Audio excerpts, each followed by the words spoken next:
यो हो बहसको साथमा कामना सेवा विकास बैंक, प्रगतिको आधार कामना सेवासँगको कारोबार। Registration open for +2 Science Management Humanities and Law, Lumbini College.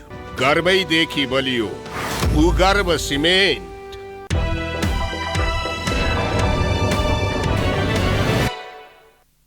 नमस्कार, यो बहसमा म यहाँलाई हार्दिक स्वागत गर्दछु। जीवराम भण्डारी। आज यहाँहरू सामुन्ने उपस्थित हुनुहुन्छ योगेश भट्टराई। उहाँ नेकपा एमालेका सचिव हुनुहुन्छ, ताप्लेजुङबाट निर्वाचित प्रतिनिधि सभा सदस्य, पूर्व मन्त्री। उहाँसँग समसामयिक विषयलाई केन्द्रमा राखेर विश्लेषणात्मक र सूचनामूलक ढङ्गले विषयहरूलाई उठान गराउने प्रयत्न गर्नेछु। नेकपा एमालेको महाधिवेशन सम्पन्न भयो। महाधिवेशनले केपी शर्मा ओलीलाई पुनः अध्यक्षमा चयन गरेको छ। निर्वाचित भन्नुपर्छ, किनभने उहाँसँग प्रतिस्पर्धा डाक्टर भीम रावलले गर्नुभयो। राष्ट्रिय प्रजातन्त्र पार्टीको पनि महाधिवेशन सम्पन्न भयो, नेतृत्व चयन भयो। काङ्ग्रेसको भयो, पुष्पकमल दाहाल प्रचण्डले नेतृत्व गरेको नेकपा माओवादी केन्द्रको राष्ट्रिय सम्मेलन 11 गतेदेखि पुस 11 देखि काठमाडौँमा हुँदैछ। यसरी हेर्दा अघिल्लो महिना र यो महिना हरेक पार्टीहरूको एउटा ठुलो पर्व जस्तो त्यस्तो देखियो। समग्रमा नेपाली जनले यी ठुला राजनीतिक दल जो नेपालको राजनीतिमा अहम नेतृत्वदायी भूमिका पनि निभाइरहेका छन्, त के आश गर्ने यस्ता महाधिवेशनहरूबाट? समग्र विषयलाई म आज अन्तर्कुन्तरको कयौँ जनजिज्ञासाहरूलाई उहाँ मार्फत सम्बोधन गराउने प्रयत्न गर्नेछु। सर्वप्रथम म उहाँलाई स्वागत छ यहाँलाई।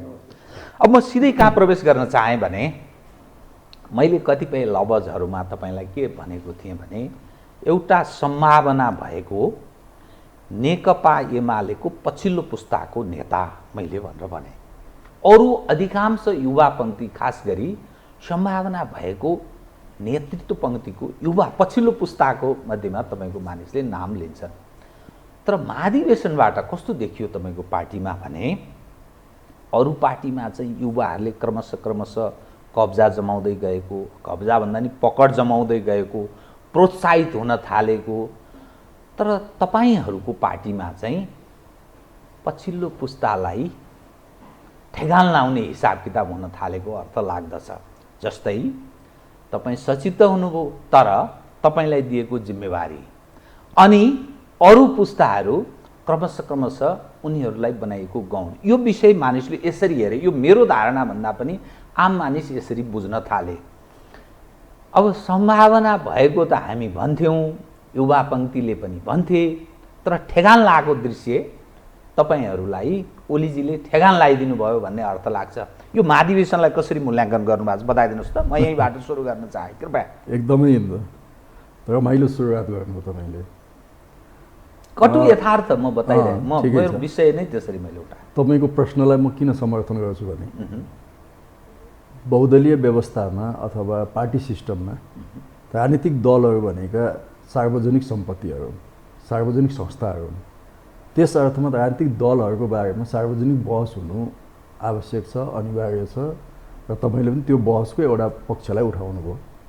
त्यो सार्वजनिक बहस भनेको खालि त्यो पार्टी के हो भन्ने मात्रै होइन, त्यो पार्टी कसरी चल्छ, त्यो पार्टीको आन्तरिक व्यवस्थापन कसरी भइरहेको छ भन्ने पनि बहस हुनुपर्छ। त यहाँहरूले नेकपा एमालेको महाधिवेशनको बारेमा जुन कोणबाट टिप्पणी मिडियामा मैले देखिरहेको छु, त्यो मिडियाको प्रभावले होला यहाँको क्वेसन पनि त्यतापट्टि ढल्केको छ। नेकपा एमालेमा एउटा भनौँ न, अरू पार्टीमा जस्तो बुढ्यौली पुस्ता भनेर उमेरको हिसाबले त्यो तहको बुढ्यौली पुस्ता भर्खरै बन्दैछ। भनौँ न 70 वर्षको उमेरको सेवाफेरोमा त बल्ल हाम्रो नेताहरू पुग्नुभयो। नत्र नेकपा एमाले भनेको जवान पार्टी नै हो। यो जवानहरूको नै पार्टी थियो, तन्देरीहरूको नै पार्टी थियो, होइन? आज पनि तपाईँले हेर्नुहुन्छ भने कङ्ग्रेसको सभापति हुनुभयो शेरबहादुर देउवाजी, उहाँ कति उमेर हुनुभयो? 80 को सेवाफेरोमा पुग्नुभयो।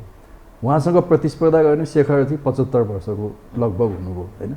त्यस हिसाबले हेर्ने हो भने नेकपा एमाले त जवानै पार्टी भयो, नम्बर 1। नम्बर 2, पार्टीहरूमा कहिलेकाहीँ त्यो बाँधहरू फुट्छ, होइन? कङ्ग्रेसमा अलिकति बाँध फुटेको हो यसपटक, नत्र कङ्ग्रेसको हिस्ट्रीमा कहिले पनि यो अवस्था थिएन। तर नेकपा एमालेको इतिहासमा हेर्नुहुन्छ भने मैले अघि पनि भने नि, 48 सालमा अथवा 46-47 सालमा हाम्रो महासचिव जो आगो उकल्नुहुन्थ्यो नि मदन भण्डारीले होइन, त्यो महासचिव हो नि त हाम्रो त। त्यो महासचिवको उमेर त 38 वर्षको थियो। त्यो पार्टी थियो नि त, जवान पार्टी थियो। उहाँको कार्यकर्ता हामी 20 वर्षका थियौँ। यसरी पार्टी निर्माण गर्दै आयौँ र पछिल्लो दिनमा हेर्नुहुन्छ भने 9 महाधिवेशन जुन अघिल्लो महाधिवेशन हो हाम्रो, त्यो महाधिवेशनमा आइपुग्दा एमालेमा दुईटा हिसाबले बाँध फुट्यो। एउटा सिद्धान्त विचारको हिसाबले बाँध फुट्यो, अर्को नेतृत्वमा हस्तक्षेपको हिसाबले बाँध फुट्यो।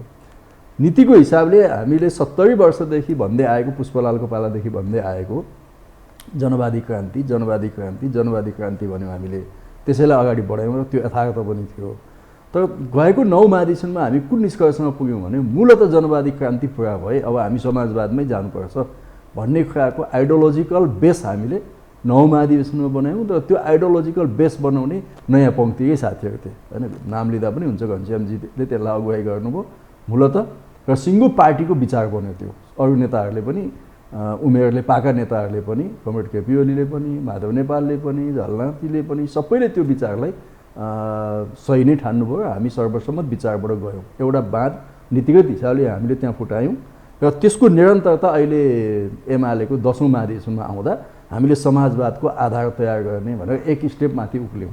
भनेपछि त्यो ठुलो नेपालको कम्युनिस्ट आन्दोलनमा नेकपा एमालेको युवा पङ्क्तिले दिएको एउटा ठुलो चाहिँ नै त्यो योगदान हो भन्ने मलाई लाग्छ। नम्बर 2, त्यो बेला हामी प्रतिस्पर्धामा गयौँ निर्वाचनको हिसाबले र पदाधिकारीमा 14 जना 15 जना पदाधिकारीमा 50% भन्दा ज्यादा पदाधिकारी विद्यार्थी र युवा आन्दोलनबाट आएका पदाधिकारीले हामीले जम्प गऱ्यौँ, एक किसिमले भनौँ न, त्यहाँ गयौँ हामी होइन। त्यो गयौँ 9मा र अहिले अब यो 10औं महाधिवेशन हाम्रो एक किसिमले भन्ने भने नेतृत्वको हिसाबले यो पूर्व अनुमानित नै थियो। यसलाई मैले अस्वाभाविक ठान्दिनँ होइन, किनभने यो महाधिवेशन पूर्व अनुमानित यसको अर्थ के? त्यो डेमोक्रेटिक एक्सर्साइज भन्दा पनि यो अलि नियन्त्रित ढङ्गले जान खोजेको थियो भन्ने तपाईँलाई लागेको थियो? यो बाटोबाट आए पनि केपी ओली नै अध्यक्ष हुनुहुन्थ्यो, प्रतिस्पर्धाको बाटोबाट आए पनि केपी ओली नै अध्यक्ष हुने लगभग सुनिश्चित नै थियो। त्यसकारणले मैले पूर्व अनुमानित थियो भनेको कुरा त्यस कारणले हो। अर्को, हामी 9बाट 10औंमा आउँदा हाम्रा केही पार्टीभित्र घटनाक्रमहरू घटे। एउटा पार्टी एकता भयो, फेरि त्यो भङ्ग भयो। भङ्ग हुँदाखेरि पार्टी दुईटा माओवादी त एमाले मात्रै भएन नि त, हाम्रो पार्टी त 3टा भयो नि, 3 ठाउँमा विभाजित भयो नि हाम्रो पार्टी त। त्यसले नेतृत्वको चयनमा त पार्टीभित्रका कतिपय अभ्यासमा त प्रभावित गर्छ। त्यो वस्तुगत यथार्थलाई हामीले बुझ्नुपर्छ। नम्बर 2 होइन, त्यसैले एक किसिमले भन्नुहुन्छ भने नेकपा एमालेको 10औं महाधिवेशन नेतृत्वको हिसाबले एउटा निरन्तरता हो मैले बुझेको होइन। अब नीति कार्यक्रमको हिसाबले यसले अलिकति फड्को मारेर हामी अगाडि आयौँ, त्यसमा युवा पुस्ताको भूमिका छ। अर्को, यहाँले कङ्ग्रेसको पनि तुलना गर्नुभयो, ठिक छ होइन, एउटा कम्पिटिटर पार्टी भएको हुनाले कङ्ग्रेसको प्रभाव हामी जस्तो 9 महाधिवेशनमा हामी जसरी आयौँ, अलिकति बाँध फुटाएर आयौँ, त्यसको प्रभाव मलाई लाग्छ कङ्ग्रेसमा पर्यो होइन। कङ्ग्रेसको अहिलेको प्रभाव एमालेभित्र अवश्य पनि पर्छ होइन। हामीभन्दा पनि अझै नयाँ पुस्ताको साथीहरू हुन्छ। यही महाधिवेशनमा हेर्नुहुन्छ भने म ठ्याक्कै तपाईँलाई अर्को कुनै बेला डेटा नै बताउँला, तर 40 वर्ष मुनिका थुप्रै साथीहरू नेकपा एमालेको केन्द्रीय समितिमा आए। कङ्ग्रेसमा कति आए? चुनाव भयो नि त कङ्ग्रेसमा, आए त 40 वर्ष मुनिका त म त देख्दिनँ होइन। 50-60 होइन, तपाईँले भनेको कुरा त्यो आयो। तर हाम्रोमा अखिलको अध्यक्ष आउनुभयो, युवा सङ्घको अध्यक्ष आउनुभयो, अखिलका पूर्व अध्यक्षहरू आउनुभयो, नयाँ साथीहरूको पनि एउटा उल्लेख्य सङ्ख्या हाम्रो केन्द्रीय कमिटीमा आयो। चाहे त्यो सहमतिबाट आओस्, चाहे त्यो प्रतिस्पर्धाबाट आओस्। एउटा यङ जेनेरेसनलाई नेकपा एमाले रिकगनाइज गर्यो भन्ने कुरा त त्यहाँ गयो। तर कङ्ग्रेसमा त चुनाव भए पनि त त्यो आएन। फाटोफुटो 1-2 जना साथीहरू पदाधिकारीमा देखियो, त्यसलाई नै मुख्य नारा बनाइएको छ, ठिक छ, त्यसमा मेरो आपत्ति छैन। अर्को, यहाँलाई मैले के भन्न खोजेको भने कङ्ग्रेसमा साथीहरूले बाँध फुटाउनु भयो, तर मेरो क्वेसन के छ भने कुन नीतिमा बाँध फुटाउनु भयो त? कङ्ग्रेसको सिद्धान्त बदलियो? यो बहस चलाइदिनुहोस्। कङ्ग्रेसको सिद्धान्त बदलियो, नयाँ साथीहरू महामन्त्रीमा आयो, महाधिवेशनले कुन सिद्धान्त पास गर्यो? कङ्ग्रेसको सिद्धान्तको बारेमा तपाईँको टेलिभिजनमा कहिले छलफल भयो? को अध्यक्ष हुने, महामन्त्री हुने बाहेक त कुनै छलफल भएन नि सिद्धान्तको बारेमा त। कङ्ग्रेसले अब के नीति लिएर जान्छ? नयाँ साथीहरू आउनुभयो, म खुसी छु एकदमै। मैले शुभकामना पनि दिएँ, फेसबुकमै लेखेँ होइन, मैले फोन गरेर पनि शुभकामना दिएको छु। जस्तो राप्रपामा आउनुभयो राजेन्द्रजी, उहाँ र म एउटै गाउँको, मैले फोन गरेर उहाँलाई बधाई दिएँ। तर म क्वेसन उमेर पनि समकालीन नै होला। उमेर पनि लगभग हामी मभन्दा 1 वर्ष जति जेठो हुनुहुँदो रहेछ होइन। मैले उहाँलाई बधाई दिएँ होइन। तर म आज क्वेसन गरिरहेको छु कमल थापाजी र उहाँको नीतिमा के बदलाव आयो त होइन। यङ त आउनुभयो त्यसमा म खुसी व्यक्त गर्छु। तर उहाँले त झन् पुरानो विचार पो बोकेर आउनुभयो त। राजतन्त्रको पुनर्स्थापना जस्तो विचार पो बोकेर आउनुभयो। पश्चगामी खालको विचार पो बोकेर आउनुभयो त उहाँ त। कमल थापाजी जतिको पनि प्रोग्रेसिभ देखिनु भएन नि विचारमा। त्यसैले हामी त्यो कुरा गरौँ। अर्को भनौँ न कङ्ग्रेसमा ल नयाँ साथीहरू आउनुभयो। अब कङ्ग्रेसका यी तमाम एजेन्डामा उहाँहरू के भन्नुहुन्छ त्यो सोधौँ न त हामी। ल संसद विघटन केपी ओलीले गर्नुभयो होइन। त्यो बेला त म त विपक्षमै थिएँ। कङ्ग्रेसका पनि तमाम साथीहरू विपक्षमा थिए। शेरबहादुर देउवाजी विपक्षमा हुनुहुन्थेन नि। त्यो कुरा त सबैलाई थाहा छ नि होइन। त आज नयाँ आएको जेनेरेसनले शेरबहादुर देउवाजीलाई सोध्नु पर्यो त त्यो निर्णय उल्टाउनु पर्यो नि त। शेरबहादुर देउवाजीले संसद विघटन गरेको बेला न समर्थन न विरोधको जुन नीति लिनुभयो र तत्कालीन अवस्थामा प्रधानमन्त्रीसँग मिलेर चुनावमा जाने उहाँको जुन नीति थियो कतिपय कङ्ग्रेसको पङ्क्तिले यो गलत थियो भनिरहेका थियो। तिनै साथीहरू आज नेतृत्वमा आउनुभयो यङ जेनेरेसनका। के कङ्ग्रेसको त्यो नीति समीक्षा हुन्छ? त्यो नीति गलत थियो भन्ने कुरा उहाँले स्थापित गर्नुहुन्छ? म प्रश्न गरिरहेको नि। परीक्षण सुरु भयो त्यो हो नि होइन। त्यस्तै अनि सामान्यतः यो शेरबहादुर देउवाजीको इन्ट्रेस्टमा यो गठबन्धन बन्यो होइन। अहिलेको सरकार गठबन्धन त्यो बनिरहेको छ 5 दलीयमा। कङ्ग्रेसभित्र अर्को पङ्क्तिले यो गठबन्धनप्रति त्यति इच्छा देखाएको छैन। त्यसको मतलब अब कङ्ग्रेसको महाधिवेशनपछि यो गठबन्धन टुटाउनको निम्ति उहाँहरूले भूमिका खेल्नुहुन्छ। त्यो हो भने उहाँहरूको हस्तक्षेप मान्छु मैले। यदि नेकपा एमालेसँग मिलेर अब चुनावमा जाउँ, नेकपा एमालेसँग नमिली चुनावमा जान सकिँदैन। संवैधानिक बाध्यता हुन्छ किनभने त्यहाँ फेरि अर्को सरकार बन्ने सम्भावना कायमै हुन्छ भन्ने कुरा हुन्छ जुन अदालतको नजिर हामीले स्थापित गरेका छौँ होइन। त्यसो हो भने कङ्ग्रेस र एमाले मिलेर चुनावमा जाउँ, मिलेर यस मानेमा कि चुनाव गर्ने कुरामा मिलेर भोलि प्रतिस्पर्धा त आफ्नो आफ्नो हुन्छ नि होइन। भनेपछि त्यो नीतिमा उहाँहरू गठबन्धन तोड्न तयार हुनुहुन्छ? अब नयाँ जेनेरेसन जुन आयो नि, हिजो त उहाँहरू यसको विपक्षमा हुनुहुन्थ्यो, गठबन्धन गर्नुहुन्न, कङ्ग्रेस एक्लै लड्नुपर्छ भनिराख्नु भएको छ होइन। त्यो गर्नुहुन्छ? ल राष्ट्रिय सभाको चुनाव आउँदैछ, 20 गते नोमिनेसन छ। हिजो शेरबहादुर देउवाको विपक्षमा लड्ने साथीहरूले यो कङ्ग्रेस एक्लै चुनाव लड्छ भन्नुभएको छ नि। कसैसँग मिल्दैन, कङ्ग्रेसले कसैलाई दिँदैन सिट भन्नुभएको छ नि होइन। अब राष्ट्रिय सभाको चुनावमा कङ्ग्रेसले माओवादीसँग, समाजवादीसँग, उपेन्द्रसँग गठबन्धन गर्छ कि गर्दैन? प्रश्न हो नि होइन। यदि गठबन्धन गरेन भने साथीहरूको नीति पास भयो, ठिक छ, राम्रो गर्नु भनौँ। यदि गठबन्धन गरेर गयो भने त उही पुरानो शेरबहादुरको नीतिमा जानुभयो नि उहाँहरू। युवा आउनुको तुक देखिँदैन भएन नि भने प्रश्न यो हो। त्यस्तै कङ्ग्रेसमा तपाईँले रिजल्टबाट पनि देख्नुभयो। म व्यक्तिको नाम लिन चाहन्न, सबै पार्टीमा त्यो प्रभाव छ थोर बहुत। तर कङ्ग्रेसमा के देखियो भने त्यसको निर्णायक प्रभाव देखियो नि। सम्भ्रान्त वर्गको हस्तक्षेप कङ्ग्रेसभित्र बढ्दै गयो नि। केन्द्रीय समितिका अनुहार हेर्नुहोस् त कस्ता आए होइन। मात्रै सम्भ्रान्त कि अरू चरित्र पनि? अरू चरित्र पनि। अब हाम्रा साथीहरू यङ जेनेरेसनका साथीहरूले कङ्ग्रेसको यो चरित्र बदल्नुहुन्छ? कङ्ग्रेस साँच्चै मिडल क्लासमा आउँछ त होइन? मिडल क्लास त फेरि नेकपा एमालेको हो। क्याचमेन्ट एरिया त नेकपा एमालेको छ नि मिडल क्लासमा होइन।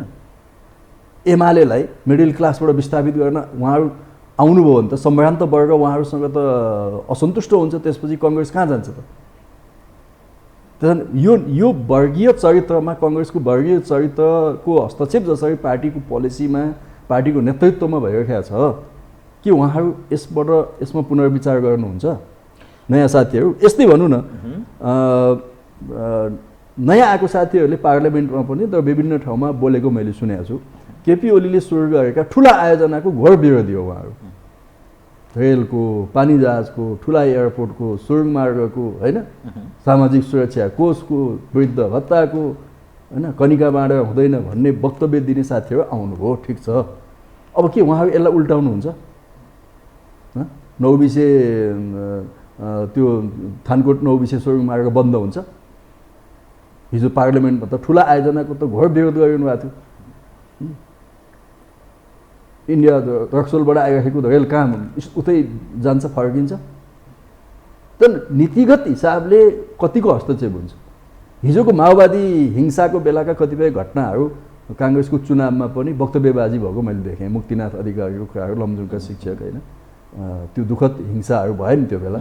त्यो बेलाको मुद्दाहरू चुनावी मुद्दा बनेका थिए। अब मुक्तिनाथ अधिकारी जस्ता मानिसहरू होइन तमाम छन् नि, तिनीहरूमाथि के हुन्छ त? कङ्ग्रेसले के गर्छ त? अब मेरो प्रश्न यो हो क्या, म तपाईँले भने सहित युवा पङ्क्ति आउन सक्छ म तपाईँले भनेको कुरा तर कङ्ग्रेसले जो साथीहरूलाई अनुमोदन गर्यो त्यो कुरामा मेरो विमति छैन, मेरो समर्थन छ, मेरो शुभकामना छ, बधाई छ। तर मैले अघि भने नि एमालेमा नयाँ जेनेरेसनले बाँध फुटाउँदाखेरि जसरी सिद्धान्तमा हामीले हस्तक्षेप गऱ्यौँ नि, पार्टीको नीतिमा हस्तक्षेप गऱ्यौँ नि, कङ्ग्रेसमा साथीहरूले यो गर्नुहुन्छ कि गर्नुहुन्न? कङ्ग्रेस बदलिन्छ कि बदलिँदैन? म अब तपाईँको ध्यान नि यसको अर्थ अर्को एउटा ज्वलन्त अहिलेको ज्वलन्त मुद्दै भनौँ न, यस्तै होइन छलफल त्यहाँ बागमती प्रदेशमा, गण्डकी प्रदेशमा, लुम्बिनी प्रदेशमा 17, 18, 20 जना मन्त्री भए होइन।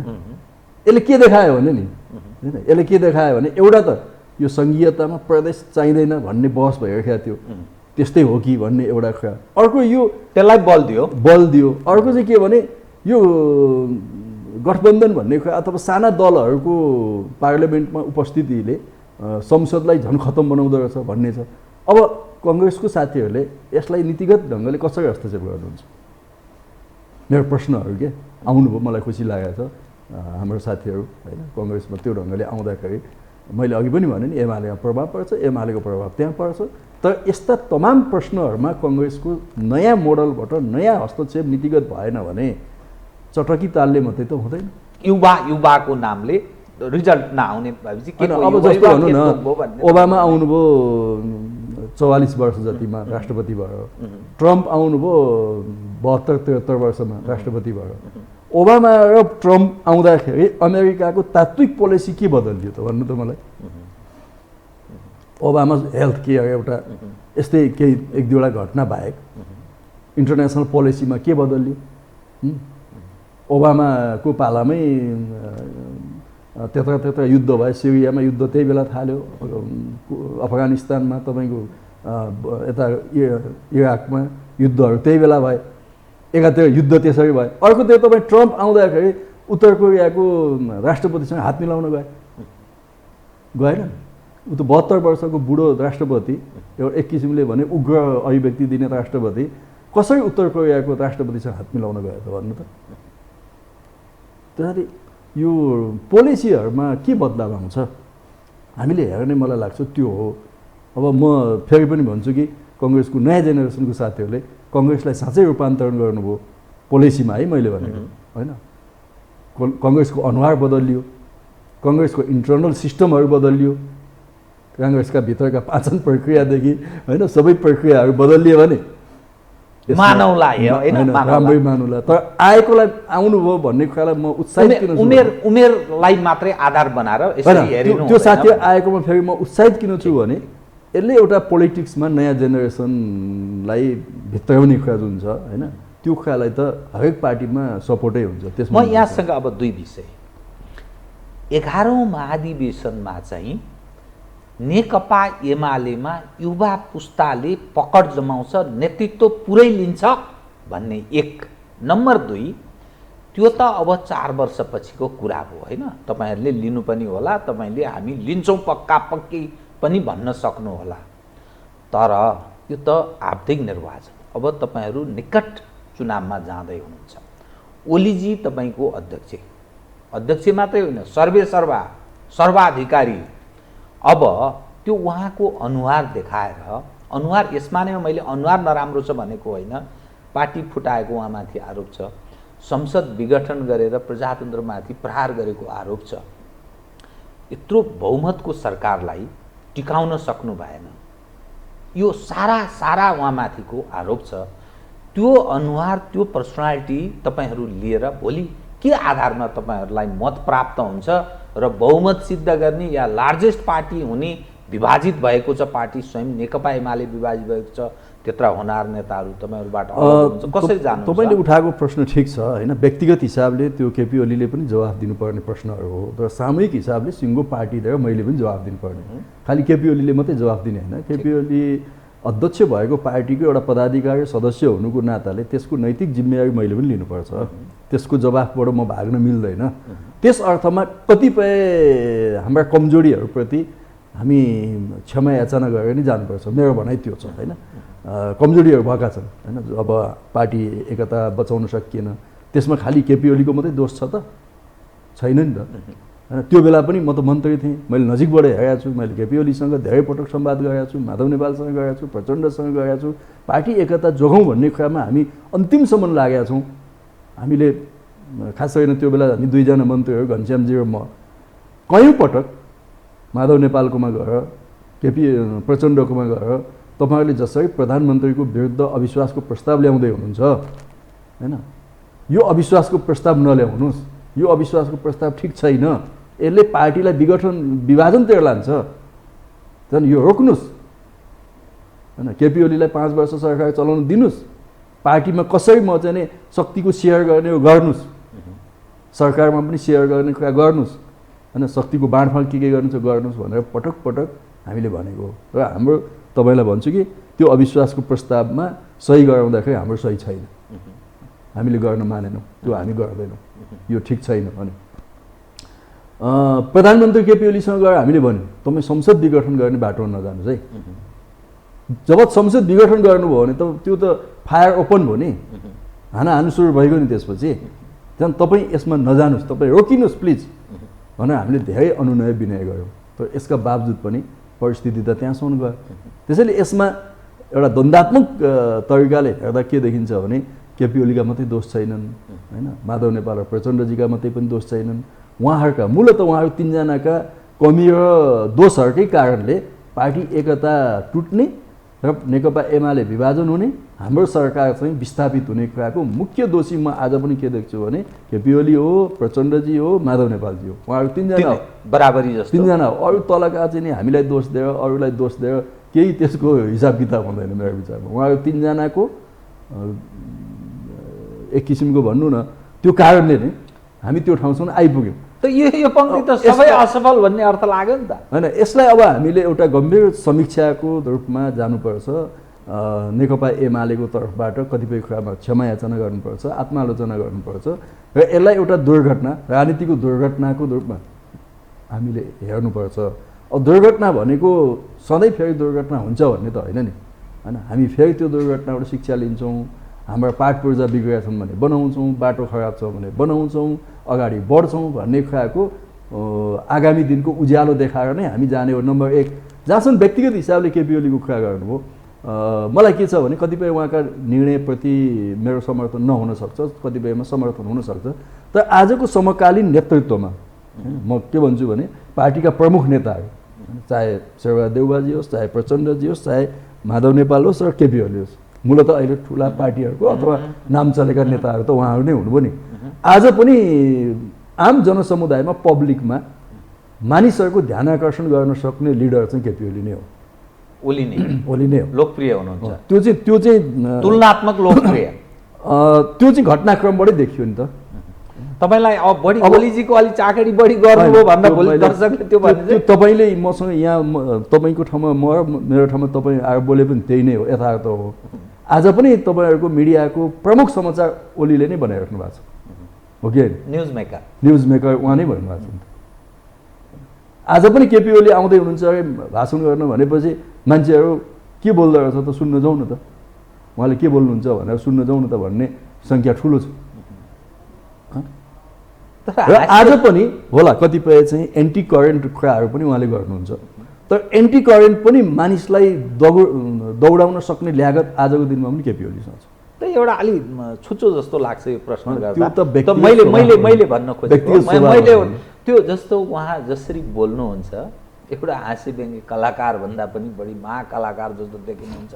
मानिसले के भन्छन् भने जो मानिस जम्मा हुन्छन् भन्ने सवालमा एउटा त्यो बाँदर नचाहिन्छ नि, भालु नाच देखाइन्छ नि, त्यही हेर्न पनि हजारौँका हजार सङ्ख्याका मानिस आउँछन्, तर आउँछन् हेर्छन् जान्छन् के तुक भनेर प्रश्न गर्छन् कि मानिस।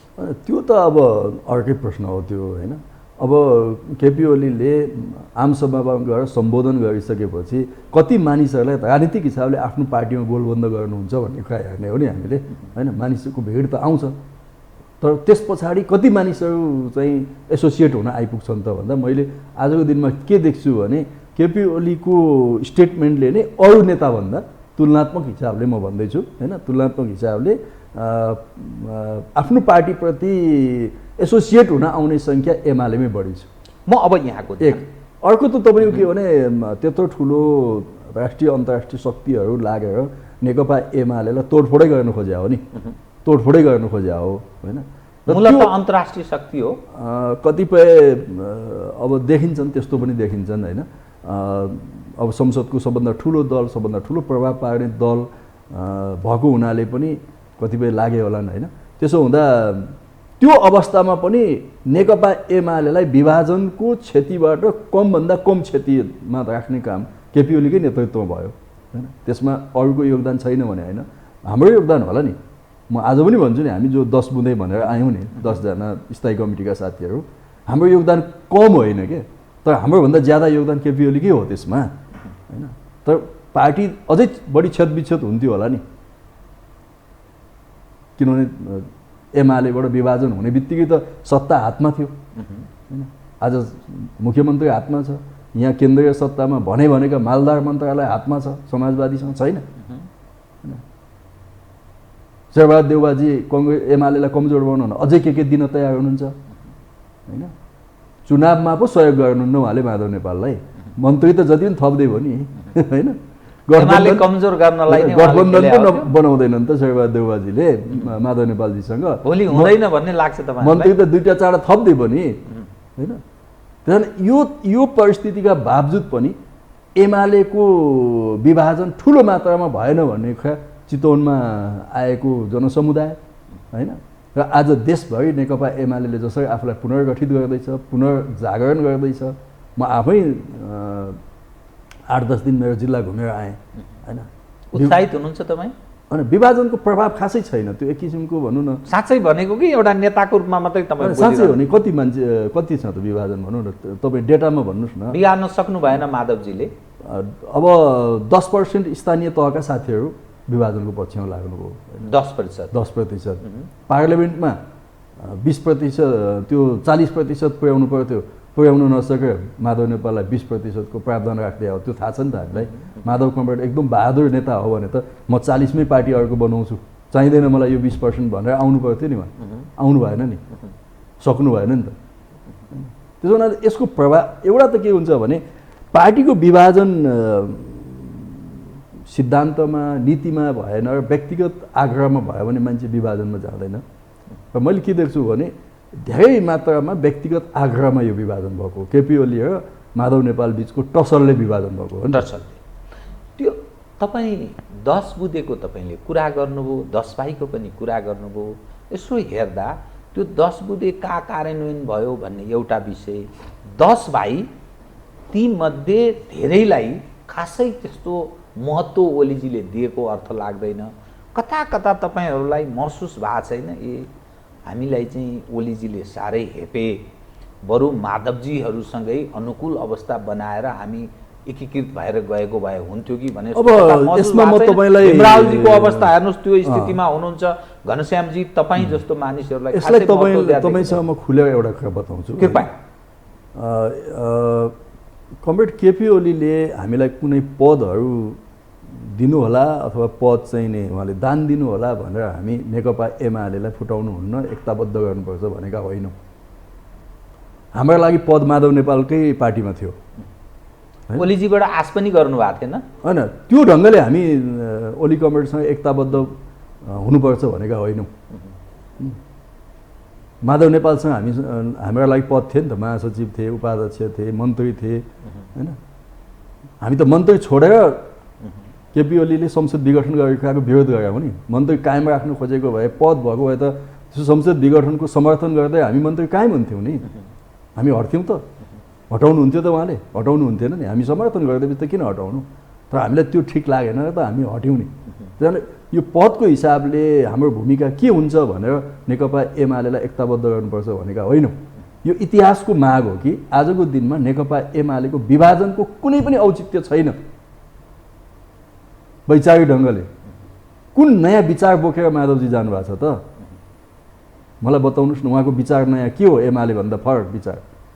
आजको दिनमा त प्रचण्डको पनि म बिहान रेडियोबाट सुन्दै थिएँ, एमाले जे भनेको छ नि समाजवादको आधार निर्माण गर्ने भनेको छ नि उहाँको म चाहिँ नि राजनीतिक प्रतिवेदन ठ्याक्कै त्यही छ त भनेपछि म त के भन्छु भने यो एमाले त पार्टीहरूको पनि पार्टी हो के यो जस्तो घटनाक्रमहरूले नै म बताउँछु तपाईँलाई 46 सालको जनआन्दोलनको अगुवाई हैन कङ्ग्रेस र वाम मोर्चाले गर्यो तर कङ्ग्रेसमा मनोरोग कस्तो थियो भने कम्युनिस्टहरूसँग मिल्नु हुँदैन थियो नि त बिपीको त त्यही सिद्धान्त हो हैन कम्युनिस्टसँग मोर्चा हुँदैन पुष्पलालले जिन्दगीभर त्यो भन्नुभयो बिपीले मान्नु भएन त्यसकारण बिपी र पुष्पलालको पालामा यो भएन जब एमाले त्यति बेलाको माले भनौँ न 46 सालको भदौमा चौथो महाधिवेशन गरेर पञ्चायतका विरुद्ध सम्पूर्ण शक्तिहरूको संयुक्त मोर्चा बनाउनुपर्छ भनेर नीति पास गर्यो तर मदन भण्डारीलाई महासचिवमा चुन्यो त्यसपछि मुलुकको राजनीति बदलियो है र कङ्ग्रेस पनि त्यति बेला कङ्ग्रेसभित्र पनि कम्युनिस्ट मोर्चा बनाउनु हुन्न भन्ने गिरिजाबाबुहरू हुनुहुन्थ्यो नि त लाइनमा तर गणेशमानजी किशुनजीहरू त यो लाइनको होइन उहाँहरूसँग संवाद गरेर तत्कालीन मालेले त्यो कङ्ग्रेसको लाइन तोडिदिएको हो र म भन्छु कि पार्टीको नेताहरूको हाइटको हिसाबले अन्तर्राष्ट्रिय पहिचानको हिसाबले बुढो पार्टीको हिसाबले नेता त कङ्ग्रेस जस्तो देखियो तर वैचारिक नेता त त्यति बेला पनि नेकपा माले नै हो मदन भण्डारी नै हो यसरी हामी आयौँ हो 62-63मा कङ्ग्रेस एकदमै कन्फ्युजनमा थियो हैन माओवादीसँग बोल्नुहुन्छ कि हुन्न माओवादीलाई संवाद गर्नुहुन्छ कि हुन्न भन्ने अवस्थामा नेकपा एमाले नै त्यो पार्टी हो जसले माओवादीसँग संवादको ढोका खोल्यो हैन त्यो बेला चाहिँ मिडियाहरूमा राजाको शासनकालमा आतङ्कवादीसँग कुराकानी गर्नेलाई आतङ्कवादीकै हिसाबले हामी ट्रिट गर्छौँ पनि भने कमल थापाजी गृहमन्त्री हुँदा हैन त्यो मलाई अहिले पनि सम्झना छ तर त्यसका बावजुद पनि एमालेको टोली कहिले रोल्पा रुकुममा गएर कुराकानी गर्यो वामदेवजीको नेतृत्वमा कहिले लखनऊ गयो कहिले कहाँ गयो कुराकानी गर्यो र गिरिजाबाबुलाई यदि गिरिजाबाबु कङ्ग्रेसले त्यो लाइनमा नआएको भए त एमालेको प्रयत्नले मात्रै माओवादी त शान्ति प्रक्रियामा आउने थिएन नि तर कङ्ग्रेसलाई पनि मनाउने काम कसले गर्यो त भन्दा एमालेले गर्यो त्यसकारणले त्यहाँ पनि वैचारिक नीतिगत एमालेको अगुवाई छ भन्ने मलाई लाग्छ संविधान बनाउँदा झल्झली हामीलाई थाहा छ कङ्ग्रेसको निष्क्रियता हैन कङ्ग्रेसको निष्क्रियता थियो विशेष गरी तत्कालीन सुशील कोइराला चाहिँ बितेर जानुभयो उहाँको किन एकदमै निष्क्रियता थियो खास गरी दक्षिणको पनि अलिकति दबाब थियो होला दबाब थियो नै हामीलाई पनि थियो सबैलाई थियो तर त्यो बेला यो फलाम तातेकै बेलामा हान्नुपर्छ संविधान बनाउने सबभन्दा उपयुक्त मौका यही हो भनेर त्यो विशृङ्खलित भएको माओवादी त अर्को मोर्चा बनाएर गएको थियो नि जीवरामजी अर्को 24-25वटा दलको मोर्चा बनाएर संसदै छोड्ने अवस्थामा गएको थियो माओवादी त्यो माओवादीलाई पनि फेरि ट्र्याकमा राखेर कङ्ग्रेसभित्र पनि लबिङ गरेर संविधान बनाउने उपयुक्त मौका यो हो भन्ने कुराको अगुवाई त एमाले गरे हो नि हैन त्यो पनि हामी हेरौँ अब चाहे अब यो नाकाबन्दीको बेलाको एमालेको अडानको कुरा गर्नुहोस् यो लिम्पियाधुरा कालापानी क्षेत्रको सीमाको कुरा गर्नुहोस् यी तमाम कुरामा नेकपा एमाले पोलिटिकल्ली र आइडियोलोजिकल्ली लिड गर्दै आएको छ त्यहाँ म आजको दिनमा के भन्न मलाई कुनै हिचकिचाहट छैन भने यो एमाले खालि एमाले पार्टीको मात्रै नेता होइन यो पार्टीहरूको पनि नेता हो पार्टीहरूको पनि पार्टी हो यसो भनेर अरू पार्टीको भूमिकालाई मैले इग्नोर गर्न खोजेको होइन तर यो यथार्थ हो तपाईसँग म अब रोल अफ अपोजिसनको विषयतर्फ म केन्द्रित छु संसदतिर जान्छु है त प्रमुख प्रतिपक्षी दल यदि सरकार नालायक भयो भने त्यसलाई ठिक ट्र्याकमा ल्याउनका लागि प्रमुख प्रतिपक्षको अहम भूमिका हुन्छ महत्त्वपूर्ण भूमिका हुन्छ त्यसो भयो भने मात्रै प्रजातन्त्रको या लोकतन्त्रको लाभ आम मानिसले प्राप्त गर्न सक्छन् जब सरकार बेइमान गर्छ बेइमान हुन्छ राज्य दोहन गर्न थाल्छ ब्रह्मलुट गर्न थाल्छ यसको अर्थ प्रमुख प्रतिपक्ष ठिक भूमिका निर्वाह गरिरहेको छैन भन्ने रूपमा बुझिनुपर्छ र सिभिल सोसाइटी पनि ठिक पथमा छैन भन्ने अर्थमा बुझ्नुपर्छ मानिस भन्दछन् खास गरी राजनीतिशास्त्रका व्याख्याताहरू त्यसरी व्याख्या गर्दछन् अहिले सरकार उप यावत प्रश्न छ एमसीसीका सवालमा अस्पष्ट छ के गर्ने के नगर्ने अन्यल छ सर्वआयोजित त उहिलेदेखि पास गरौँ भनिरहनु भएको छ प्रचण्डजी माधवजीको कुरा बुझिँदैन मधेस केन्द्रित यस सवालमा विभाजित जस्तो देखिन्छ तपाईहरुको अलि स्पष्ट धारणा यो पछिल्लो सवालमा छैन पछिल्लो अवस्थामा छैन नेकपा एमालेको हिजो ओलीजी पासको पक्षमा हुनुहुन्थ्यो यतातर्फ त्यो सदन चलिरहेको छैन अनि जनताको यो गरिबी यो जो पीडा छ त्यसलाई यथेष्ट सम्बोधन हुन सकिरहेको छैन। चुनावको सन्निकटमा देश प्रवेश गर्दैछ, अन्यलको अवस्था छ, बाह्य हस्तक्षेपका कुराहरू यत्र तत्र सर्वत्र सुनिन्छ। यो के हो? सदन चल्दैन। यी आजका ज्वलन्त मुद्दाहरू हुन् र यसमा नेकपा एमाले जस्तो पार्टीले आफूलाई प्रश्न बनाएरै लानु। तपाईँ प्रश्न पार्दैनस् कृपया, प्रश्न बनाएरै तपाईँ पार्टीको सचिव पनि भएको। खास गरी संसदमा हाम्रो एउटा मुद्दा अहिले पनि कायम छ, त्यो प्रति हामीले उचित जवाफ पाएका छैनौँ र उचित निर्णय पाएका छैनौँ। त्यो सधैँ पाइएन भने के गर्ने? अनि त्यसलाई त सभामुखले कुनै न कुनै हिसाबले टुङ्ग्याउनु पर्यो नि त। सभामुखजीले कुनै न कुनै हिसाबले त त्यो टुङ्ग्याउनु पर्यो नि। जब एमाले जस्तो एउटा अपोजिसन नटुङ्ग्याए उहाँले यस्तै राखे के गर्ने? त्यो भयो भने त सरकार असफल भयो नि। किन सरकार संसदमा भिजिलेन्स दिने, संसदलाई स्मुथली चलाउने दायित्व त मुख्यतः सरकारको हुन्छ, सत्ता पक्षको हुन्छ। सत्ता पक्षले संसदलाई स्मुथली चलाउने, संसदमा प्रतिपक्षी दल आफ्नो बेन्चमा बसेर आज बस्या छैन, प्रमुख प्रतिपक्षी दल उभिरहेको छ होइन, ओइलमा अगाडि आइरहेको छ होइन। भनेपछि त्यो ओइलमा आइरहेको प्रतिपक्षी दललाई उसको बेन्चमा कसरी पुर्याउने त भन्ने कुराको दायित्व सरकार पक्षले लिनुपर्छ, सभामुखले लिनुपर्छ। सभामुखले त्यसलाई समायोजन गर्नुपर्छ, संयोजन गर्नुपर्छ। हाम्रो ठ्याक्कै निकास के गर्नुपर्छ तपाईँको विचारमा? एउटा त अब सभामुखजीले एउटा सार्थक संवाद गर्नुपर्छ, खास गरी सत्ता पक्ष र प्रमुख प्रतिपक्षको बिचमा सार्थक संवादै उहाँले गर्न चाहनु भएको छैन। एक किसिमले उहाँ झन् इरिटेट भएर उत्तेजित भएर हिँडेको देख्छु कि मैले। उहाँको पोजिसन त्यो होइन नि, उहाँ त उत्तेजित हुने मान्छे होइन नि, हुने मान्छे भन्नाले उहाँको पोजिसन त्यो होइन नि होइन। उहाँ हिजो जनयुद्ध कालमा लड्नु होला, हतियार बोक्नु होला, त्यो स्वभाव आज खोजे होइन नि त हामीले। आज त यहाँ यो संसदीय व्यवस्थाको प्रतिनिधि सभाको सभामुख पो खोजे हो त हामीले त। त्यहाँ सभामुखले त्यो भूमिका खेल्नु भएको छैन, त्यस कारण हाम्रो विरोध आपत्ति त्यहाँ कायम छ। अर्को कुरा पार्टीभित्र पनि यस विषयमा छलफल भइरहेको छ, यसको कुनै नयाँ निकास दिनुपर्छ कि भन्ने कुरा हामी छलफलमा छौँ, नभएको होइन। सधैँ यस्तो किन गर्ने होइन। अब अदालतमा पनि यसको मुद्दा छँदैछ र सभामुखले कुनै एउटा नेगोसिएबल प्रस्ताव ल्याउनु भयो भने त्यसमा एमाले सहमति गरेर जानुपर्छ कि भन्ने खालका मतहरू पार्टीभित्र पनि छन्, नभएका होइनन्। त्यो चाहिँ म त्यसरी भन्न चाहन्छु। अर्को यहाँले जुन एमसिसी लगायतका कतिपय विषयहरू उठाउनु भएको छ, अब यो विषयमा पनि हामी प्रतीक्षा के गरिरहेका छौँ भने प्रधानमन्त्रीले संसदमा के भन्नुहुन्छ त होइन। जस्तो कतिपय अध्यादेशहरू, यो विधेयकहरू त हिजो उहाँहरूले फिर्ता लानुभयो होइन, संसदबाट फिर्ता लानुभयो, जो फिर्ता लानु नै हुने थिएन। निजामती विधेयकदेखि थुप्रै विधेयकहरू थिए, त्यो लानुभयो। कतिपयलाई त्यसलाई अध्यादेशको रूपमा ल्याउनु भएको छ, जस्तो एसिडको कतिपय चाहिँ अध्यादेशको रूपमा ल्याउनु भयो। हिजो केपी ओली सरकारको पालामा एमसिसी संसद सचिवालयमा पत्राचार भएको छ। अब संसद सचिवालय भनेको सभामुखको टेबलबाट संसदको टेबलमा जान बाँकी छ होइन, त्यहाँसम्म त पुर्याएको छ। अब मेरो प्रश्न के छ भने अरू कतिपय त तपाईँले फिर्ता लानुभयो संसदबाट, यो के गर्नुहुन्छ त?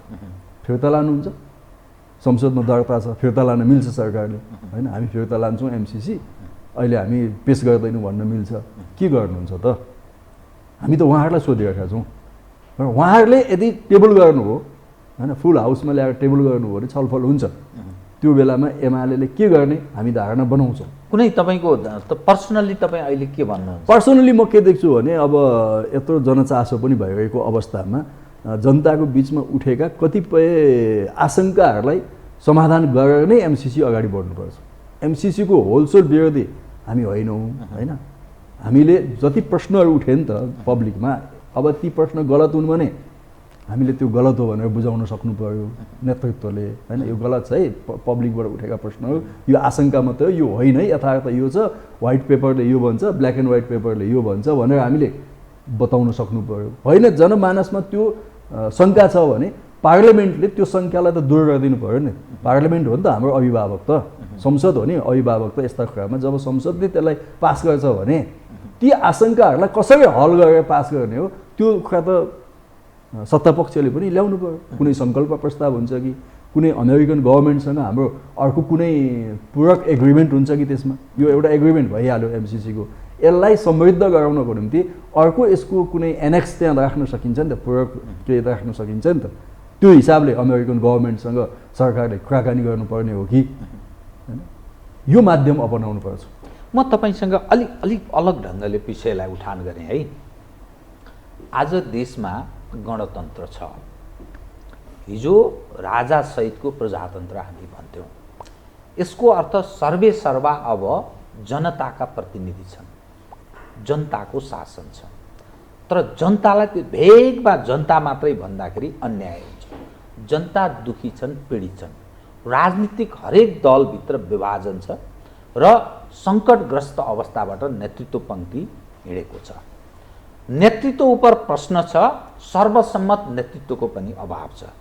जुन सङ्कट छ नि, यस्तो सङ्कट उत्पन्न हुँदा मुलुकमा विद्रोह हुन सक्ने, गृहयुद्धतर्फ मुलुक उन्मुख हुन सक्ने, सिस्टम कुनै पनि बेला कोल्याप्स हुन सक्ने, असंवैधानिक शक्ति कब्जा पनि जमाउन सक्ने, मुलुकको राष्ट्रिय एकता र अखण्डता उप पनि प्रश्न उठ्न सक्छ।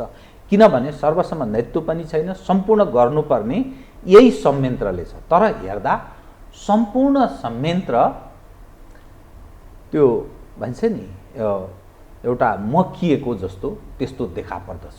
चाहे त्यो सुरक्षा संयन्त्र बन्नुहोस्, राजनीतिक संयन्त्र बन्नुहोस्, प्रशासनिक संवैधानिक अङ्गहरू पर हरेकमाथि प्रश्न छ। कार्यपालिका, व्यवस्थापिका, न्यायपालिका, संवैधानिक निकाय त्यो लाचार छाया भयो, पोलिटिकल पार्टीहरूको भन्ने छ, कार्यकर्ता भर्ती केन्द्रको रूपमा रूपान्तरित भयो भन्ने छ। राष्ट्रपतिको भूमिका, अभिभावकीय भूमिका उप प्रश्न छ। यी जो मैले अलिकति विषयहरू भेगमा धेरै विषयहरू उठान गरेँ, दिनहु दिन मानिसको समस्याहरू बढोत्तरीमा छ। बेरोजगार बढ्दैछ, विदेशमा जानेको लहरो छ, हामी परनिर्भर हुँदैछौँ। खाद्यान्न पुरा हामी आयात गर्छौँ, अरबौँ खरबौँको आयात गर्ने स्थितिमा पुगेका छौँ। यो के सिभिल सोसाइटी र राज्य संयन्त्र, नागरिक समाज र राज्य संयन्त्रलाई यस्तो बेलामा कि असफल यो कुन रूपमा गयो भनेर बुझ्ने? यहाँ हजुरले लामो प्रश्न गर्नु हो होइन, व्याख्यासहित। यी प्रश्न जेन्युन आजका बहसका विषय हुन्। तर मेरो यसमा एक लाइनको स्टेटमेन्ट के छ भने, कृपया प्रजातन्त्रको विकल्प अझै उन्नत प्रजातन्त्र हो। ठिक, त्योभन्दा अर्को विकल्प हुँदैन। बहुत ठिक होइन, आजको प्रजातन्त्रले, आजको लोकतन्त्रले कतिपय कुरालाई सम्बोधन गर्न सकेका छैन भने यसले अझै उन्नत भएर सम्बोधन गर्नुपर्छ। ठिक, यो आजको व्यवस्था जुन हामीले ल्यायौँ गणतन्त्रसम्म, राजनीति शास्त्रमा के भन्छ जीवराम सर भने, गणतन्त्र भनेको कुनै पनि राजनीतिक प्रणालीको उच्चतम रूप हो। त्योभन्दा अर्को कुनै उच्चतम व्यवस्था छैन दुनियाँमा होइन। यो समाज विकास क्रमको र त्यसले अवलम्बन गर्दै आएका राजनीतिक प्रणालीहरूको कुरा गर्नुहुन्छ भने, कुनै बेला चाहिँ सामन्तवादी युग थियो, तमाम राजतन्त्रहरू थिए दुनियाँमा होइन। कतिपय ठाउँमा चाहिँ सैन्य तानाशाह थियो, कतिपय ठाउँमा धार्मिक अतिवादीहरूले पनि शासन गर्दै आए होइन। ती सबै कुरालाई मूलतः आजको 21औँ शताब्दीमा आउँदाखेरि यो गणतन्त्रले विस्थापित गर्दै आएको छ। र गणतन्त्र जुन लोकतन्त्रमा आधारित गणतन्त्र हुन्छ, प्रजातन्त्रमा आधारित गणतन्त्र हुन्छ, त्यसले विस्थापित गरेको छ। र यसको विकल्प अझै उन्नत खालको गणतन्त्र, अझै उन्नत खालको लोकतन्त्र हो। र यसमा जनताको सेवा, जनतालाई दिनुपर्ने सेवा सुविधाहरूको डेलिभरी राम्रो भएको छैन, त्यो यथार्थ हो। त्यसले जनमानसमा व्यवस्थाप्रति कतिपय प्रश्नहरू उठेका छन्, नउठेका होइनन्। तर यो हाम्रो लागि एउटा फिडब्याक पनि के हो भने, हामीले कहाँ कमजोरी गर्दैछौँ त, त्यो कमजोरी सच्याउनु पऱ्यो। राजनीतिक दलभित्र कमजोरी छ, त्यहाँ सच्याउनु पऱ्यो। हाम्रो संविधानमा कहीँ त्रुटि छ, त्यहाँ सच्याउनु पऱ्यो। हाम्रो संसदको सञ्चालन प्रणालीमा केही त्रुटि छ, त्यो सच्याउनु पऱ्यो। सच्याउनु बाहेक त अर्को विकल्प छैन नि हामीसँग। सच्याएर अझै माथि जाने हो। यदि सच्याउन आजको स्थापित नेतृत्वहरूले सच्याउन चाहेन भने नेतृत्व बदलिन्छ होइन, नयाँ मान्छे आउँछन् र यसलाई अझै उन्नत बनाएर लान्छन्। त्योभन्दा मैले अर्को विकल्प देख्दिनँ। नेपालमा गृहयुद्ध हुने, जातीय युद्ध हुने, धार्मिक युद्धहरू हुने, मुलुक फेरि एउटा पछाडि फर्किने सम्भावना त म देख्दिनँ होइन। त्यो सम्भावना थियो 70-72 त्यो संविधान बनाउने बेलामा हामी सबै तर्सेका हुन् त, कामेका हुन् नि त होइन। जातीय युद्ध हुन्छ कि मुलुकमा होइन, भौगोलिक मधेस र पहाडको युद्ध हुन्छ कि भन्ने एकदमै ठुलो त्रास थियो नि त्यो बेला। त्यसलाई त हामीले सेटल गरेर आयौँ, सम्हालियो। अब नेपालमा त्यो तहको जातीय विद्वेषहरू हुँदैन होइन, किनभने हामीले संविधानमै धेरै कुरा सम्बोधन गऱ्यौँ नि। संविधानलाई इन्क्लुसिभ समावेशी बनायौँ। त्यस कारणले त्यो मुद्दा उठाउने समुदायको पनि सम्बोधन संविधानले गरेको छ होइन। महिलाहरू आज तल ओडादेखि माथि संसदसम्म 33% सम्मानजनक पोजिसनमा आइपुग्नु भएको छ होइन। हरेक पार्टीले आज भन्नु न एमालेको 7औं महाधिवेशनमा 8औं महाधिवेशनमा 5औं महाधिवेशनमा महिलालाई कोटा छुट्याउने जनजातिलाई कोटा छुट्याउने गरेका थियौँ र हामीले थिएनौँ नि। जब 9औं महाधिवेशनबाट हामी आयौँ हामीलाई त्यो परिस्थितिले पनि त्यहाँ लग्यो, हाम्रो चेतनाले पनि लग्यो। अर्को एक किसिमले भन्यो भने हामीलाई बाध्य बनाएर पनि लग्यो नि होइन, बाध्य बनाएर पनि लग्यो नि। जब माग यो छ तपाईँको मान्छेको चाहना यो छ भने पार्टी त्योभन्दा अलग जान सक्दैन नि। त्यस कारण आज एमाले 33% महिला होइन, खुल्लाबाट पनि महिला आउनु भएको छ। झन्डै 35% त एमालेको त महिला सहभागिता छ नि अहिले। जनजातिहरूको कोटा छुट्याइएको छ, अल्पसङ्ख्यकहरूको छुट्याइएको छ, मुस्लिमहरूको छुट्याइएको छ होइन, तपाईँको चाहिँ दलितहरूको छुट्याइएको छ। कङ्ग्रेसले पनि त्यो गरेको छ भने चाहिँ यो पार्टीहरू पनि यसरी रूपान्तरित हुँदैछन् जान्छन् र पार्टिसिपेसन बढ्दै जान्छ, जसले गर्दा समाजमा देखिएका असन्तुष्टिहरू पार्टीभित्र आउँछन् कि आउन् न। पार्टीभित्र त आउनु पर्यो ती असन्तुष्टिहरू, बाहिर पो छताछुल्लो हुनु भएन त। दलितको समस्या कुनै छ, दलितहरू हेपिएका छन् भने एमालेका दलित प्रतिनिधि मार्फत पार्टीमा आउँछ नि त त्यो कुरा, कङ्ग्रेसभित्र त्यो कुरा आउँछ नि त। अनि भोलि संविधानमा हामीले दलितको इस्युमा केही कम्प्रोमाइज गर्नुपर्नेछ, संशोधन गर्नुपर्नेछ भने हामी एउटा साझा धारणा बनाएर त्यहाँ जान्छौँ होइन, अथवा जनजातिको अथवा मधेसको इस्युमा हामी जान्छौँ। त्यस कारण मलाई के लाग्छ भने एकपल्ट कसैले भनेको थियो यो व्यवस्था खराब हो कि व्यवस्थापन खराब हो भन्ने नि। यो व्यवस्थापन खराब हो क्या, व्यवस्थापन त पार्टी व्यवस्थापकहरू अझै भनौँ न, व्यवस्थापकहरूको कमजोरीले व्यवस्थामाथि कहिलेकाहीँ प्रश्न उठ्छ होइन। आफैमा व्यवस्था खराब होइन, व्यवस्थापकहरूले त्यो व्यवस्थालाई सही डेलिभरी नदिँदा कहिलेकाहीँ यस्ता प्रश्नहरू उठ्छन्। त्यसो हुँदा आवश्यक पर्यो भने व्यवस्थापक बदलिदिने नि। पार्टी नै तानाशाह भयो भने, तानाशाहीकरण पार्टीभित्रबाट भयो भने त्यो त कुनै सम्भावनै छैन। त तपाईँहरू आफै शिकार भइरहनु भएको छ। तपाईँहरू ओलीजीसँग के गर्न सक्नुहुन्छ? ओलीजीले जब यसरी पेरेर लानुभयो, भोलि टिकट दिनु भएन भने तपाईँलाई के पर्छ त? मैले टिकट पाइनँ भने मैले पाइनँ भने अर्कोले पाउँछ नि होइन। एक खाले जो मानिस छ त्यो एज अ होल त्यो स्याक गरिदिन सक्छ नि नेतृत्व। पार्टीभित्रैबाट तानाशाही हुने सम्भावना, पार्टीको तानाशाहीकरण चल्छ भन्ने मान्ने कि नमान्ने त्यो त सम्भवै छैन। कुनै नेताले नसोचे पनि हुन्छ त्यो बाटोमा त जाँदै जाँदैन। त्यो भयो भने पार्टीभित्र त ठुल्ठुला विद्रोह हुन्छन् होइन। त्यो अवस्थामा त त्यो गर्न खोज्नेहरू नै बढाइदिन्छन् फेरि होइन। कुनै पनि नेताले त्यो बाटो जानै सक्दैनन्। आज भन्नु न एमालेको कुरा छोड्नु न, माओवादीमा चाहिँ प्रदेशको नेतृत्व छँदा चुनाव भयो। कुन माओवादी तपाईँ एकपल्ट सम्झिनुहोस् न होइन। 62-63को त्योभन्दा अगाडिको माओवादी, त्योभन्दा पछाडिको माओवादी सम्झिनुहोस् न एकपल्ट। आज त्यो पार्टीमा मानेनन् नि त, प्रचण्डले चाहिँ सहमति गर यसो गर भनेको मानेनन् र चुनाव भयो होइन। माओवादी नै आयो नि आउनु त, तर चुनाव भयो नि होइन। यो एमालेको झिल्को त्यहाँ पुग्यो, कङ्ग्रेसको झिल्को पनि त त्यहाँ पुग्यो नि त, पुगेन? त्यहाँदेखि पार्टी फेरि म चाहिँ त्यो एउटा निरङ्कुशतातिर जान्छ। त्यो पार्टीले चाहिँ कुनै तानाशाही व्यवस्थाको वकालत गर्छ, स्वयं पार्टी तानाशाही हुन्छ भन्ने त त्यो कल्पनै नगरे हुन्छ। म त्यो किन भन्दैछु भने यो खालि मेरो दाबी मात्रै होइन, नेपाली समाजको यो हाम्रो चाहिँ बनोट भनौँ, नेपाली समाजको चरित्र बनोट नै यस्तो छ कि यसले मान्दैन के। तपाईँ एउटा कुरा भनौँ न, ज्ञानेन्द्रले शासन लिँदा सुरुका दिनमा ज्ञानेन्द्रको जय जयकार गर्यो नेपाली समाज। किनभने अब द्वन्द्व थियो हेर्नुहोस्, दैनिक मान्छे मरेका थिए। अब यसबाट मुक्ति पाइन्छ भने ठिक छ बरु चलाओस् भन्ने एउटा जनमानसमा होइन, बौद्धिक समुदायमा त्यस्तो थियो। तर उनले गलत बाटो लिने बित्तिकै त्यही समुदाय उनको विरुद्धमा आयो कि आएन भन्नु त? आयो नि त। त्यही हाम्रो नेपाली समाज जुन एउटा मध्यमवर्गीय समाजको रूपमा विकास भएको छ, आजको एक किसिमले भन्यो भने ग्लोबल युग छ। आज यो कम्युनिकेसन, सारा मिडियाले यति मान्छेलाई चाहिँ नै स्वतन्त्र बनाइदिएको छ नि। मान्छे त इन्डिपेन्डेन्ट भइरहेको छ त, स्वतन्त्र बनाइदिइरहेको छ मान्छेलाई सूचनाले, संसारले होइन। यस्तो युगमा कहाँ नेपालमा त्यो कल्पना गर्ने? म तपाईँसँग अब 3वटा प्रश्न एकैचोटि, म समय भएन त्यसकारण। यो जुन संविधान छ, यो संविधान अनुसार अब स्थिर खालको सरकार, बहुमतको सरकार बन्न सक्ने सम्भावना क्षीण रह्यो। त्यसकारण निरन्तर राजनीतिक अस्थिरताले अड्डा जमाउँछ यो देशमा भन्ने एकाले दृष्टिकोण।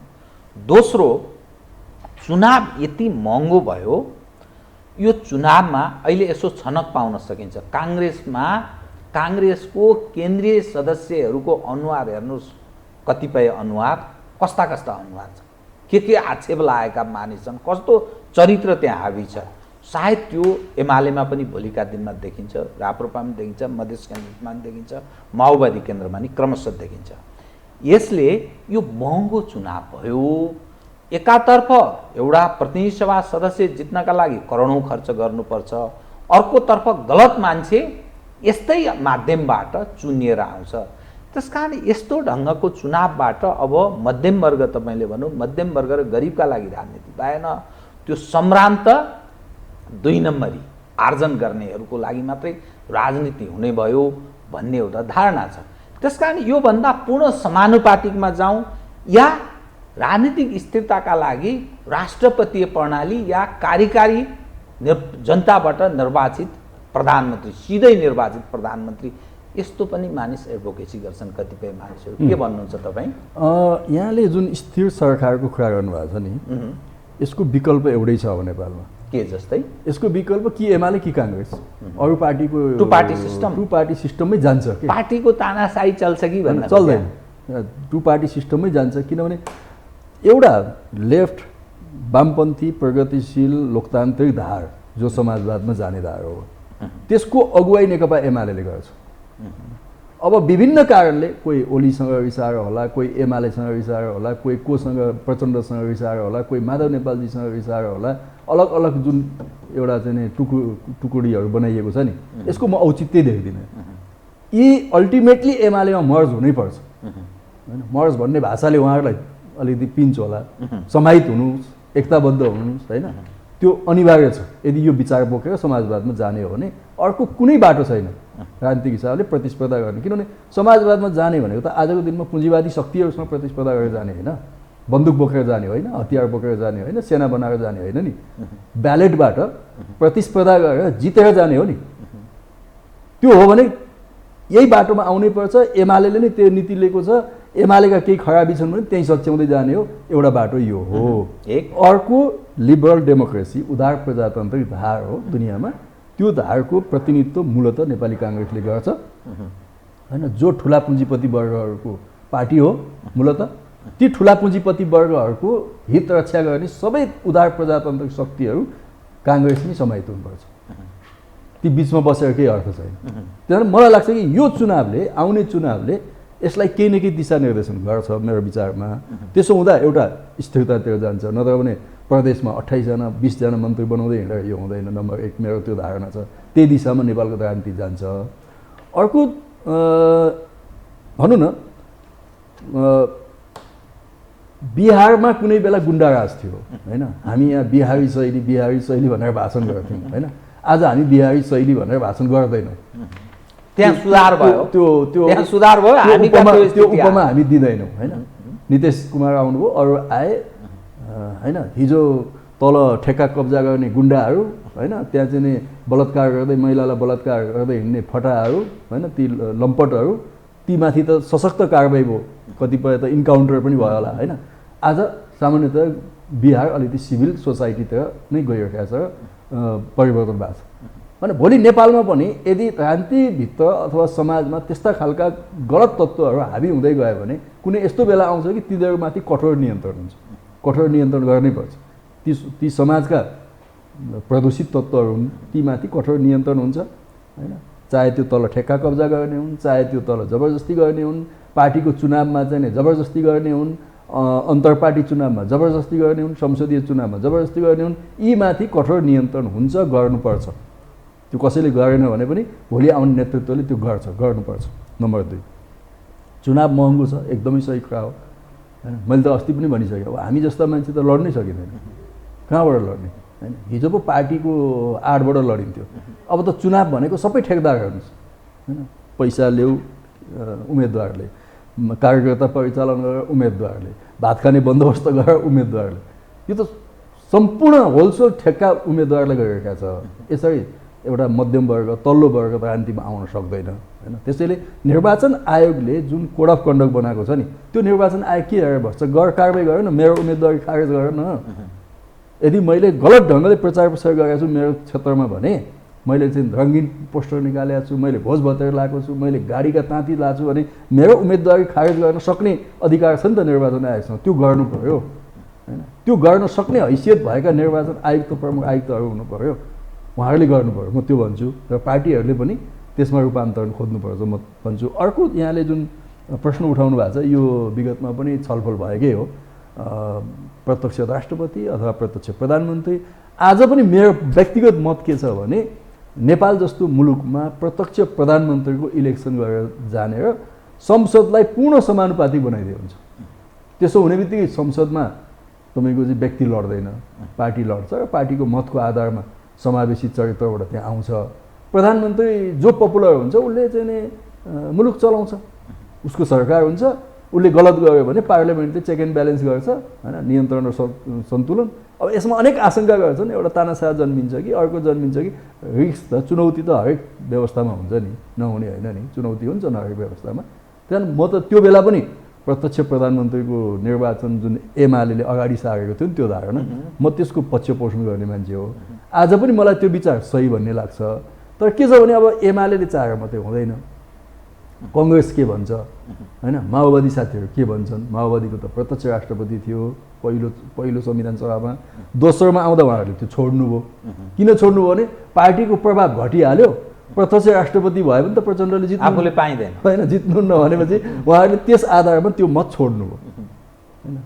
अब एमाले र काङ्ग्रेसको बिचमा नेगोसिएसन के भयो भने अलिकति यो पार्लियामेन्टलाई स्थिर बनाउने, सरकारलाई स्थिर बनाउने बाटो खोजौँ भनेर अलिकति परिमार्जित संसदीय व्यवस्था भन्यौँ हामीले। तर यो परिमार्जित संसदीय व्यवस्थाले पनि परिमार्जन त राम्रो गरिरहेको छैन। संसद त विघटन भइरहेको छ, सरकार त बदलिरहेको छ, अस्थिरता त आइरहेको छ, विकृतिहरू त बढिरहेका छन्। भनेपछि यसमा अलिकति शासकीय प्रणालीमा बहस छलफल गरौँ। तपाईँले यो जुन आजको बिहान बहस छलफल यसमा ल्याउनु हो, म यो बहसमा स्वागत गर्छु। तपाईँले जुन बहस ल्याउनु हो तपाईँलाई म स्वागत गर्छु। यो बहस चलाइदिनुहोस् होइन, गरौँ न बहस। किनभने संविधान त बनाइएको छ, तर त्यो संविधान चाहिँ ढुङ्गाको अक्षर होइन, बदल्न सकिन्छ। त्यसमा एउटा राष्ट्रिय सहमति बनाउन पनि त सकिन्छ नि भोलि। म यहाँसँग ठिक अन्त्यमा एक मात्रै, तर त्यो आधा मिनटमै सकिदिनु मसँग समय भएन। सरकारी वेतनधारीहरूले राजनीति गर्नु हुने कि नहुने, गर्ने कि नगर्ने यो अहिले अदालतले जे आदेश दिएको छ नेकपा एमाले त्यसलाई समर्थन गर्छ। अदालतले जे आदेश दिएको छ र हाम्रो ऐन कानुनको आधारमा नै आदेश दिएको छ। ऐन कानुन हामी नै बनाएका हौँ, पार्लियामेन्टले बनाएको हो, हामी नै छौँ संसदमा। पार्टी छ नि त, म नभए पनि हाम्रो पार्टी छ नि संसदमा। तर तपाईँको पार्टीभित्र सङ्गठित छन्, अब तिनलाई के त्यही त त्यही भने नि, यसलाई हामी कार्यान्वयनमा लैजाउँ, अब गर्नुपर्छ। उहाँहरूले भोट हाल्न पाउनुहुन्छ, उहाँहरूले चाहिँ भोलि अवकाशले पछाडि राजनीतिमा सक्रिय हुन पाउनुहुन्छ, सबै गर्ने ठाउँ छ नि त उहाँहरूलाई। हिजो कुनै बेला अब पञ्चायती कालमा सङ्गठन विस्तारमा सबै पङ्क्तिहरूलाई परिचालन गरियो, तर आज त अब तल गाउँपालिकाको अध्यक्ष छ नि तपाईँको प्रतिनिधि, पार्टीको प्रतिनिधि होइन, त्यहाँ कुनै शिक्षक अथवा कर्मचारी आइरहनु पर्दैन नि। आज त पार्टी प्रतिनिधि नै बनाइसक्यौँ नि हामीले, निर्वाचित छ अथवा अनिर्वाचित, त्यो पार्टीको हिसाबले आफ्नो कमिटीहरू छन् भने चाहिँ उसले फङ्सन गरिरहेका छ नि। त्यसैले स्वाभाविक ढङ्गले अदालतले जे डिसिजन दिएको छ त्यसलाई कार्यान्वयन गरेर जानुपर्छ भन्ने नै लाग्छ मलाई। हस्, धन्यवाद। हस्, तपाईँलाई पनि धन्यवाद। आदरणीय दर्शकवृन्द, उहाँ हुनुहुन्थ्यो योगेश भट्टराई, नेकपा एमालेका सचिव। समसामयिक विषयलाई केन्द्रमा राखेर गरिएको कुराकानी। म सहित मेरो सम्पूर्ण युनिटलाई कार्यक्रमबाट बिदा दिनुहोस् र यो टेलिभिजन हेर्दै रहनुहोला। नमस्कार।